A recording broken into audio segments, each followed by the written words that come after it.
about a year ago, I was listening to something on the radio, and they were discussing alternative treatments to autism.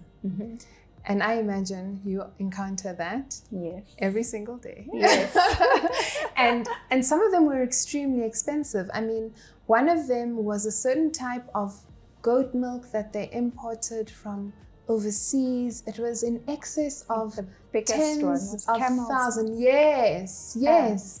And it was in excess of tens of thousands of rands every single month that this mother was spending, right? Yeah. So obviously she was able to afford it, but it's still a massive expense. It's a massive expense. For something that May or may not work. I mean, she was certain. She really wanted to shout it from the rooftops that this treatment was working for her child. Is there evidence for that kind of thing? Is there evidence for anything? So in terms of treatment of autism, if there was, I wish there was, I'd be shouting it from the roofs. In terms of a one pill fix it all. But the camel's milk, the goat's milk has not really been shown in a scientific way to have a beneficial effect. But you know, sometimes a mother wants to do something, but if she's now overspending, then it is a problem. And unfortunately, we also have healthcare providers out there who are using that to make money. So there are healthcare providers who tell you to buy thousands and thousands of rands worth of vitamins every month to give to your child in order to, you know, make the autism go away. And unfortunately, we become at risk for that because we don't have something in the medical field that offer. I can say, here we go, try this. Unfortunately, the management is still managing the behaviors or the co-occurring conditions. If the child is hyperactive, we manage the hyperactivity. If they have a sleep problem, we'll manage the sleep problem. If they have very picky in terms of eating, we'll manage that. But there's nothing that I can give that will change or make the autism go away. It is a lifelong condition. You learn to live with it, but it also presents differently at different ages. So I always tell a mom that your 2-year-old with autism will not look like this at 10 years old. They will not look like this at 18 or at 45. You know, it's a condition where, yes, you have the diagnosis of autism, but at each stage looks different and may get better or worse in some cases, but we hope for better. And you learn how to manage that at each different stage. So, again, I get it. I get it, like from a mom's point of view. If you searched out of desperation for a treatment and someone said, this one might work, and you have the means to get the milk, then I get it. I would rather they spent that on a very good school and very good therapy and having an individualized education program. In fact, I left that conversation really thinking that child was probably also in intensive occupational therapy and speech therapy. And got a tutor who's working sensory with integration, them all of it. Exactly. So I thought this child is probably getting so much from a holistic, multidisciplinary that this is probably why the child is doing better. Exactly. But again, like you say, I think parents will do what they need to do to be at peace with themselves, that they've done their absolute best. I've got parents who've tried stem cell therapy. They've traveled overseas, spent hundreds and thousands of rands, and the child still has autism. They're convinced it's better. I'm convinced that the child is growing and they're learning, and you know, so is it the stem cell therapy, or is this child would have been like this regardless, you know, because we're doing everything else plus they've done. So Okay, so back to the diagnosis, back to how we are making this diagnosis of autism. So often, besides hearing that the child is in another world, in their own world, a lot of parents come in and say, I'm worried about my child's speech. I checked online and I'm worried that it could be autism. What is the link between speech development and autism? Okay, so speech delay and autism is that speech delay is not a diagnosis. It's a symptom. Yeah. Right. So, and speech delay can be caused by many other medical conditions, and autism is one of them. So that is the big difference, is that speech delay is a symptom, and it can be a symptom of autism, but we've got to rule out other things. If your child has a speech delay, we've got to make sure the hearing is absolutely normal, right? And then you've got to ask family history. So yes, there is familial speech delay, but it's usually in boys, and by the time they're 4 years, they've caught up. And I'm not saying if you have now a 2-year-old with speech delay, wait until they're 4 because you think it's familial. No, these are families where they'll tell you that the male's in this. You know, and there can be other causes for speech problems that, you know, we look around the mouth and other brain conditions that can cause speech delay. So we do rule those out as well. And then with autism, we make our diagnosis as a formal diagnosis. Yeah. So the one is a symptom, the other is an actual diagnosis. Yeah. So it's actually a pertinent reminder, actually a really important reminder, that speech is just a part of a broader neurological development of your child. Yes. So a speech delay alone is not autism. It's not autism. You're going to have other areas of development that are affected. Yes. When then should a speech delay trigger a broader neurodevelopmental assessment? It should always trigger a broader neurodevelopmental assessment. The minute your child's speech is not on par, go and seek help so that we can try and find out what the condition is, and then we can manage it. So don't sit with speech delay at home. Your child's not saying mama at 1. Go tell your pediatrician, and then they'll ask you, okay, when you call them, do they respond? If you say, where's daddy? Do they look? Are they babbling? Are they, you know, trying to point and show you? So are they making eye? We'll ask all those questions. And if we're not too worried, then we'll see you again to reassess. Has the speech improved? If it hasn't, then we're referring. So I think it's important. The minute you just suspect it, go and get help. Go and get help. Early action. Early action. Okay. All right. So I bring my child to you. Yes. Because I'm worried, you know, that my child may have autism. What does a good neurodevelopmental assessment actually look like? When can I as a parent walk away and think, okay, that was thoroughly assessed? She said, yes, it is, or no, it's not, but I'm happy with that. Okay. So you bring your child to me. One, it's not going to be a 20-minute consult. It's a good 90 minutes, almost 2 hours for me to do a full assessment on a child. And that would involve, one, me and the mother talking and getting a good history from the mom. So my history will start even before pregnancy. Want to know what happened before pregnancy, during pregnancy, after pregnancy, family history. So I go into quite a lot on history, and that can take us about 30 minutes, and the development of the child. And then after that, I'll do a full examination, a full clinical examination. Just as you'd bring your child to a pediatrician, we'd check from head to toe. We'll measure the head circumference, how tall they are, how thin they are. We'll listen to the heart. We'll feel everything, because some of the other conditions can also manifest as autism. So we want to exclude those. And then I will then sit and play or engage with your child, where I'm assessing their development. And in that play, depending on how old they are, we can do a formal assessment where I am using a standardized tool, and there are many different standardized tools to assess development. I could ask the mom a questionnaire for autism. So there are autism screening questionnaires and diagnostic questionnaires. But after I've played with the child, interacted with the child, I then can form the full picture. A full picture. And if I need further investigations, then I will refer either for a hearing test. If I feel a brain scan is needed, a brain scan. If there's genetic testing, we'll do genetic testing to try and get an answer for that.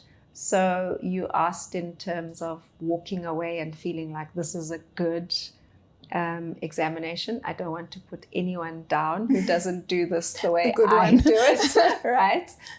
But there are formal tests that can be done, and some of them won't be done on that first initial visit. So the first initial visit is to see where the development is, if there are concerns, and then to then investigate further.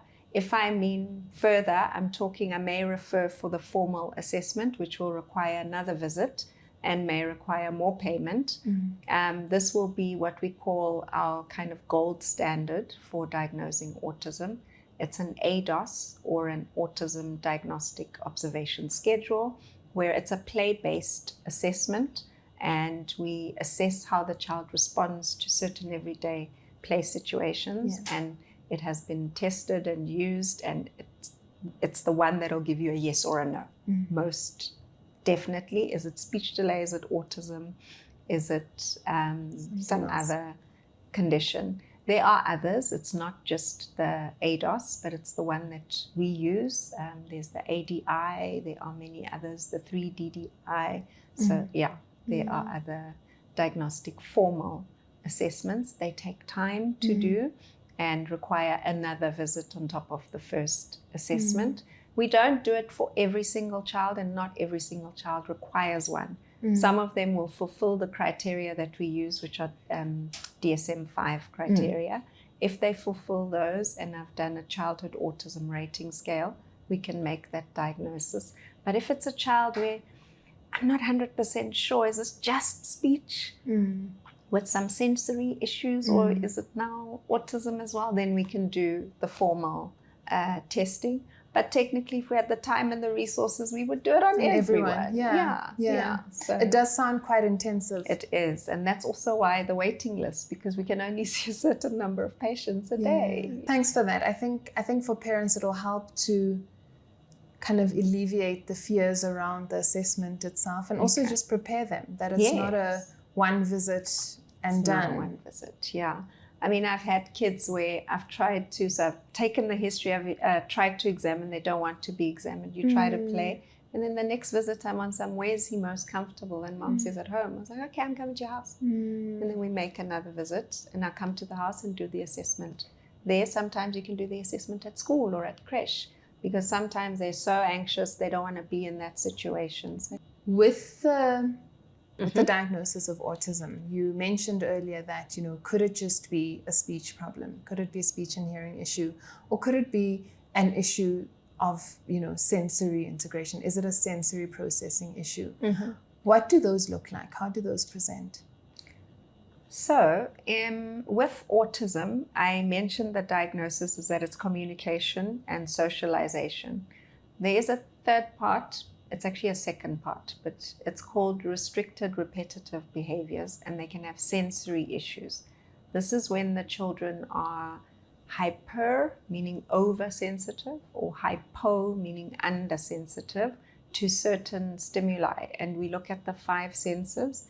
The therapist will tell you there are 8, because they'll also look at movement and vestibular and all of that. So with us, we're looking at your vision. So some of the kids will love looking at bright lights, and those are sensory things, or not like lights at all. Some will smell things, everything, even things that don't have a smell. Well, we think they have no smell, but maybe the child with autism can smell something. But they smell everything. Or they're oral sensitive. They put things in their mouth, always chewing things, or they're auditory sensitive. So you've seen kids blocking their ears, not liking certain sounds scare them. It's because they have a different operating system in their brain, and they have these sensory issues. But having sensory issues does not necessarily mean you have autism. You have to have the other things as well. So if you have a child who's auditory sensitive, you can learn to manage those sensitivities. You can have noise cancelling headphones, or don't take them to loud places, but there are ways to manage the sensory difficulties. All right. I forgot also touch. Oh, yes. Yes. So touch. Some children will love being touched and want to hug, and even strangers, you know. My clinic, they come, they sit on my lap, they'll kiss me, you know.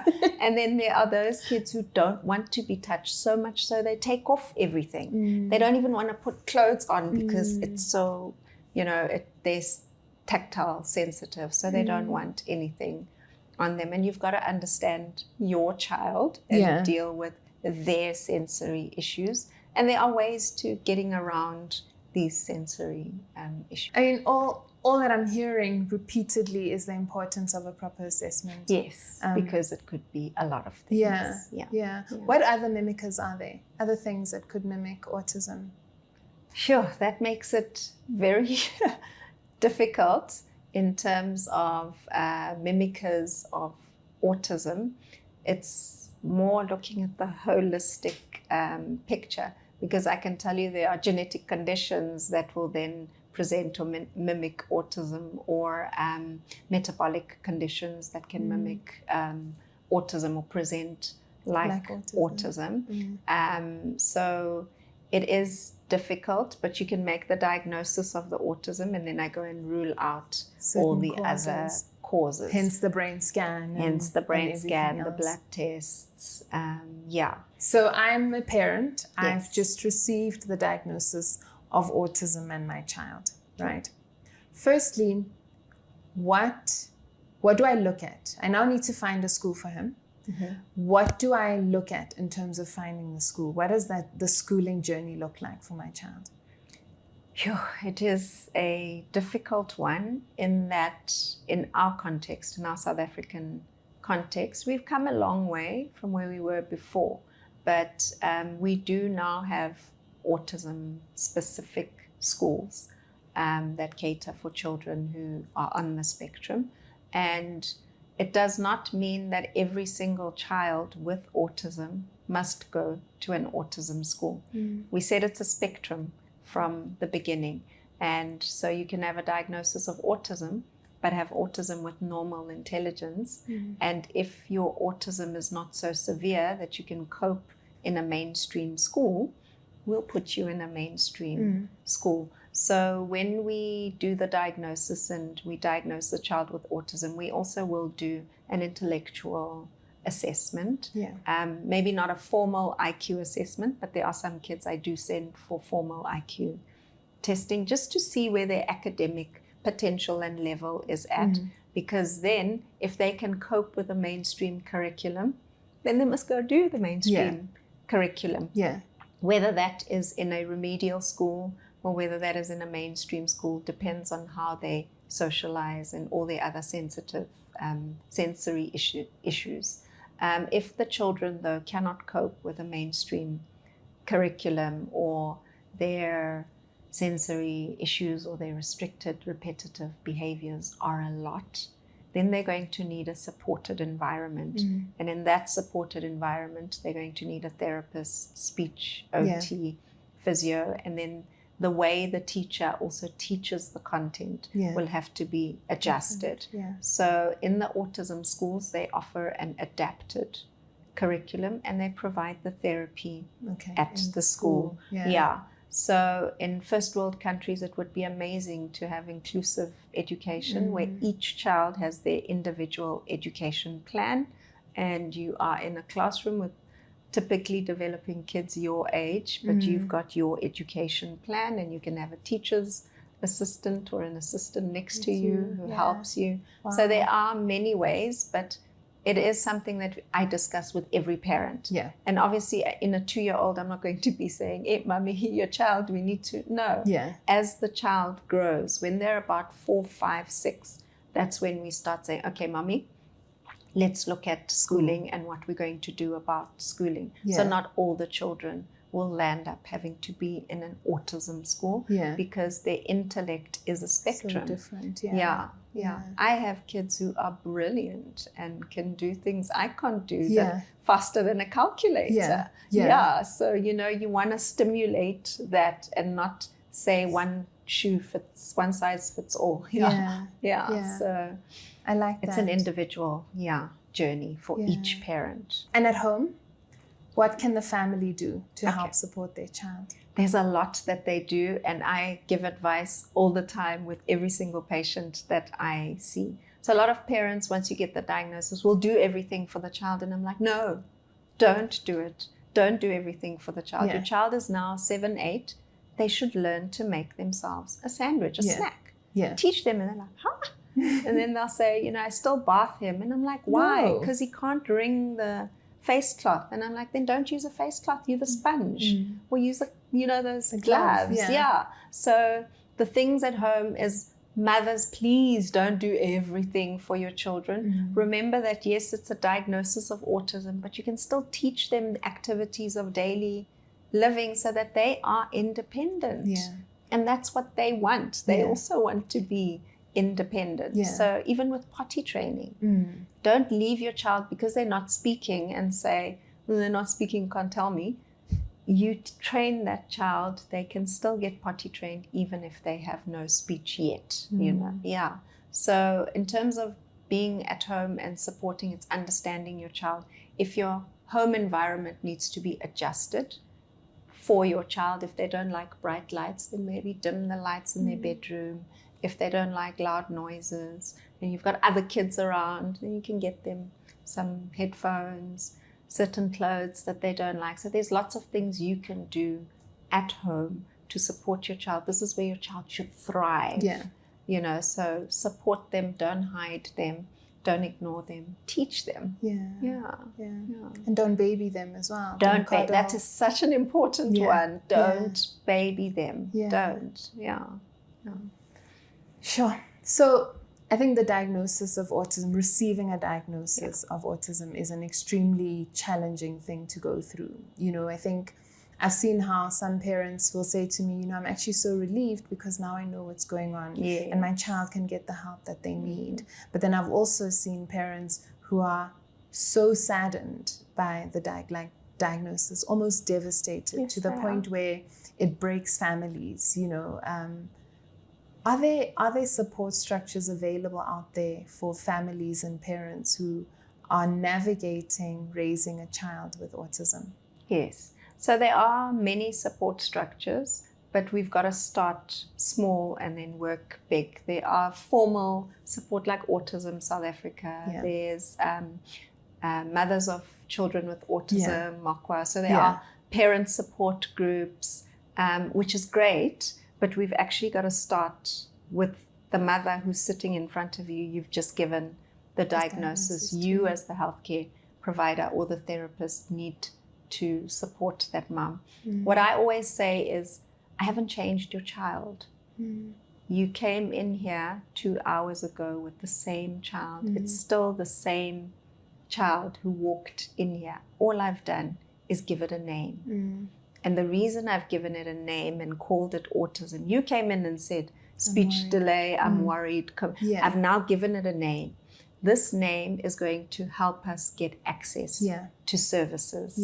And so it's important to make the mom understand that. But yes, there are parents who are devastated, and we refer them to therapists if they have to psychologists if they need to go to deal with it, because it is a big thing. Every mother who has a little bundle of joy pictures and has a future for their child that they imagine, and then you come and destroy that picture. So you've got to provide that cushioning, that support.